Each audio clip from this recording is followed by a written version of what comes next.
Hello there, it's me, sorry.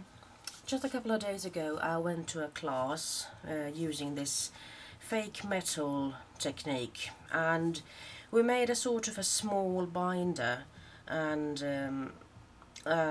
just to have a go at deciding on what to put under this foil tape and everything. And having done so, I just got so inspired that I wanted to make my own bigger binder. So I have used thick chipboard like this, cut it to size, and I just started covering the front piece. And you can see, I hope you can see what this is. It's a suitcase from Holtz, Vintage Valleys. Here are some coins, here's a swirl from Holtz. Here are some paper clips that are in a round shape, and here is a gadget gear, is magic mesh underneath. Punchinella, I hope you can see that. It's so much glare here because it is so silvery and metal-y.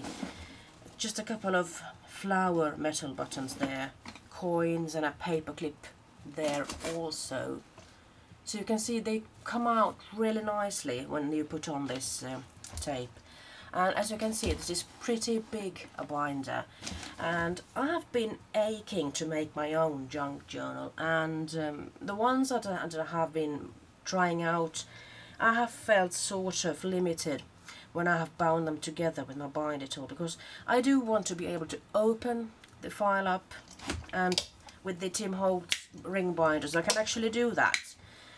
And on the inside I didn't go as mad as on the front page, of course. I just put some really easy pieces here. Here are some stars, metal stars. I don't know if you can see that actually. I think I'll just try to fold that one up. Can you see the stars there? Yeah, there you can see them. So I just continued with the punchinella and the magic mesh and everything, and the coins, and just old coins, Swedish coins or Danish coins or whatever. A couple of buttons, and you just look at those, they can turn out really nicely. And more paper clips here. So I just wanted to tip you off when it comes to making a paper file or a binder like this, because when I made a smaller one and I just showed it off to customers and just wanted to show them how wonderful this technique is, I just realized that actually this just tore open because I hadn't really put on anything strong here on the folder parts. So a friend of mine just hinted me perhaps I could use this one, silver tape, duct tape perhaps it's called, I'm not sure. So this is really sturdy, and I'm hoping it'll actually keep this paper file together. I see now that I've missed out on some pieces, but when it comes to the paper duct tape, I just put it over the two pieces here. And I actually had to redo the first page because this one was already when I came up with that idea, and I didn't want this one to break up after the first week or so. So just have your three pieces. This is one, and this is the middle part, and this is the third part. And just put these with a little bit of a narrow space in between, and then just put the tape over. And this will be a little bit tricky for you because you have to have the tape, or you just have to mount this together preferably before you start putting all of these metal things and tapes and everything here. And well, that's that. I'm a little bit concerned about, will these brads be strong enough? I'm not sure. Yeah, brads be strong enough to keep this in place, because I don't want these to pop up after a week. And one of them actually just came with one prong. Isn't that funny? So that's a little bit of a warning signal for me. But well, I like the idea, and I do want this one to be a junk journal about just anything. I like to travel, so hence the suitcase there. And or perhaps yeah. So what I'm going to do now, I'm going to do some painting. I'll just try to make it work. I see that I have missed out on a bit here, so better put on some hang on.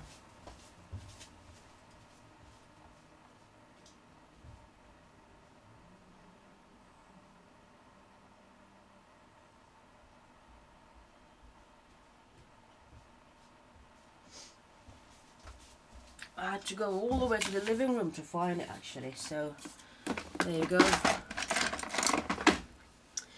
So this is just regular foil tape, and on some parts I have done some crinkling up of it, and on some part I just used it plain as it is. But the benefit of actually crinkling it up is that if you've got some bulky parts as the coins or something high, instead of risking it getting torn up when you start putting the tape here and when you start embossing on it, and I just used a paintbrush end or something just to make the metal tape go down, because you do want to see what's underneath. I mean, that's the whole point of it, isn't it? So you really need to varnish, furnish, I don't know what you call this, burnish, or just have to walk it in there, make it work, and sort of just hide those things. So I've used a piece of chain here, and I saw that I had missed out on that one. So according to Rach, and she was inspired by Capricorn artists in Norway actually, and they're both spectacular artists in my opinion, I must say. So I'm just using some Lumiere paint here. This one's called Halo Pink Gold, and I'm just going to start painting all over this. And as you can see, I've got some newspaper or just some adverts here in the background, because at the class we had on Wednesday, I just realized that it's a bit of a mess to actually clean up those I'm not sure what you call it now, those underneath sheets when we had for distressing ink and so forth. So this is a completely different mess altogether, but I'm just going to paint this up, and this is going to need a couple of layers actually. So I'm just going to start with the red rust sort of thing here, and then I'm going to come in and use a bit of a purple perhaps, and then I'm going to finish things off with some black. And I'm hoping for an aged antique look with some different colors, and I'm hoping to be able to emphasize this suitcase really well. So perhaps I'm not that particular about having this orange pink thingy here on all the places. I could just finish it off like this if I wanted to, but I have to wait and see. So this is actually how I'm going to work at it, so now you know. And I'll be back with a video later on so you can see what I have done. This is going to take some time, you see. And after the black paint is on, I'm going to spray a little bit of water on, and then I'm going to start taking off the excess paint. And by then I'm hoping that the colors have blended them together, and I'll be having a wonderful result. I hope you can see the suitcase here. I mean, I just fell in love with the idea when I got it. So, the best of luck for me, eh? See you later.